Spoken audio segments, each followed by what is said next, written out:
Salam sejahtera bagi kita sekalian, ya ahuhu.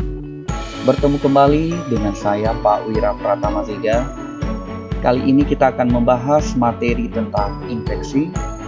Materi ini merupakan salah satu kompetensi yang wajib dicapai oleh siswa jurusan asisten keperawatan pada mata pelajaran keterampilan dasar tindakan keperawatan.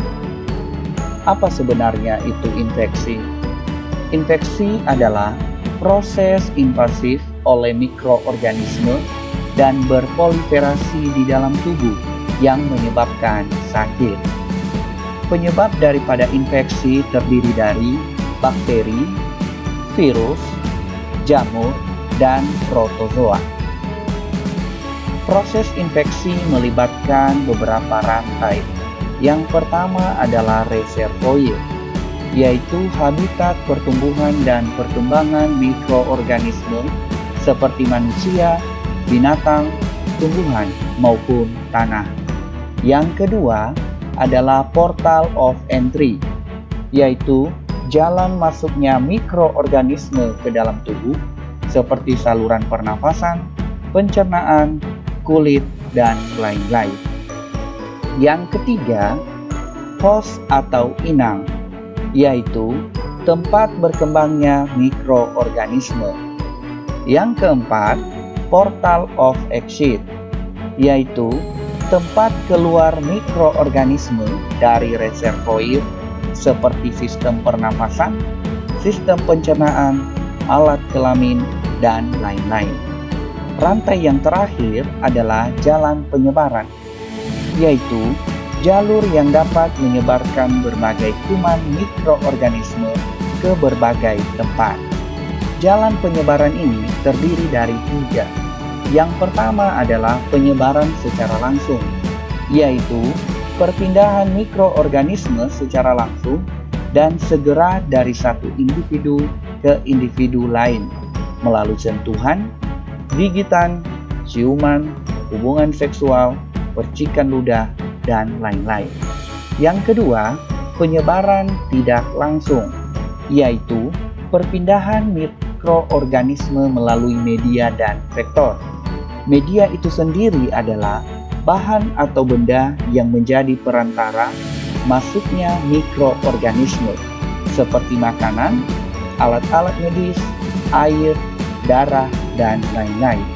Sedangkan vektor adalah hewan yang bertindak sebagai perantara dalam penyebaran mikroorganisme, misalnya nyamuk, tikus, anjing, kera, dan lain-lain.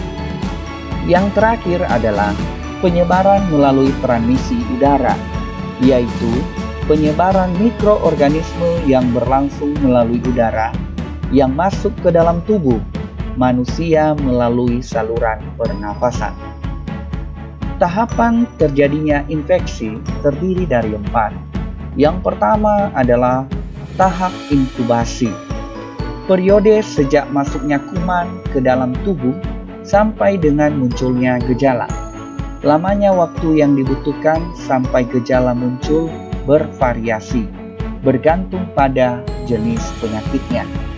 Yang kedua adalah tahap prodromal. Periode sejak munculnya gejala non-spesifik seperti malaise, demam ringan, dan keletihan sampai gejala spesifik muncul. Selama masa ini, mikroorganisme bertumbuh dan berkembang biak dan klien lebih mampu menyebabkan penyakit ke orang lain. Yang ketiga, tahap sakit. Periode di mana gejala spesifik terus berkembang dan menimbulkan manifestasi pada orang yang terinfeksi dan seluruh tubuh. Yang terakhir adalah tahap pemulihan. Periode ini berlangsung sejak menurunnya gejala sampai individu kembali sehat. Lamanya waktu yang dibutuhkan bergantung pada jenis penyakit dan kondisi individu. Tanda-tanda infeksi terdiri dari 2. Ada tanda infeksi yang bersifat lokal dan ada yang bersifat sistemik. Secara lokal, tanda infeksi terdiri dari 5, Yang pertama adalah rubor. Rubor adalah kemerahan yang terjadi pada area yang mengalami infeksi karena peningkatan aliran darah ke area tersebut. Yang kedua adalah dolor. Dolor adalah rasa nyeri yang akan terasa pada jaringan yang mengalami infeksi. Ini terjadi karena sel yang mengalami infeksi bereaksi mengeluarkan zat tertentu sehingga menimbulkan nyeri. Yang ketiga adalah rubor. Rubor adalah rasa panas pada daerah yang mengalami infeksi. Ini terjadi karena tubuh mengkompensasi aliran darah lebih banyak ke area yang mengalami infeksi untuk mengirim lebih banyak antibodi dalam memerangi antigen atau penyebab infeksi. Yang keempat adalah tumor. Adalah bengkak pada area yang mengalami infeksi yang disebabkan oleh peningkatan permeabilitas sel dan peningkatan aliran darah. Yang terakhir adalah fungsiolaesa, yaitu perubahan fungsi dari jaringan yang mengalami infeksi. Tanda sistemik terdiri dari dua. Yang pertama adalah gejala demam. Demam adalah peningkatan titik patokan atau set point suhu di hipotalamus. Tubuh berespon dengan menggigil dan meningkatkan metabolisme basal.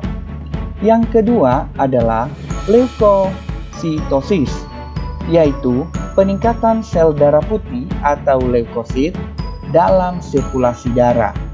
Peningkatan neutrofil merupakan penyebab awal leukositosis yang menyertai suatu infeksi atau peradangan.